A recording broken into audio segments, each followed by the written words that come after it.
ভাইরে ভাই বলার কিছু নাই বুঝছেন, এই ভিডিও বানাতে গেলে যা প্যারা। আমি ভালোভাবে বুঝাই বলি।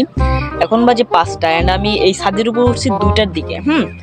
আসার পরে মিনিমাম 10টা ভিডিও শুট করছি। খালি ভাবতেছি এটা করবো না ওটা করবো, ওটা করবো না ওটা করবো, বাট 10টা যে শুট করছি ওগুলো আবার ডিলিট করে দিচ্ছি, কারণ ভাল লাগতেছে না। কোন টপিকের উপর ভিডিও বানাবো মানে বুঝেই পাইতেছি না কোন টপিকের উপর ভিডিও বানাবো। এই আসার পরে ভাবতেছি এটা নিয়ে বানাবো, বানানোর পর দেখতেছি ভালো লাগতেছে না, ডিলেট। তো আর কি ভাই, ভিডিও টপিক খুঁজে যা প্যারা, মানে এটা খুবই একটা মানে কঠিনজনক একটা কাজ, যার কারণে এই কঠিন কাজকে সহজ করে দিতে পারে একজনই, সুপারম্যান। অ্যান্ড সুপারম্যান গুলো হচ্ছে তোমরা। আমার কমেন্ট বক্সে কিছু টপিকের উপর ভিডিও বানাও বা চ্যালেঞ্জ ভিডিও টাইপের বা কোনো প্রকার কিছু লেখো যার উপরে আমি ভিডিও বানাইতে পারি। তো হেল্প করো, help help help please help, নইলে আমি 999 কল দিতে বাধ্য হব কিন্তু।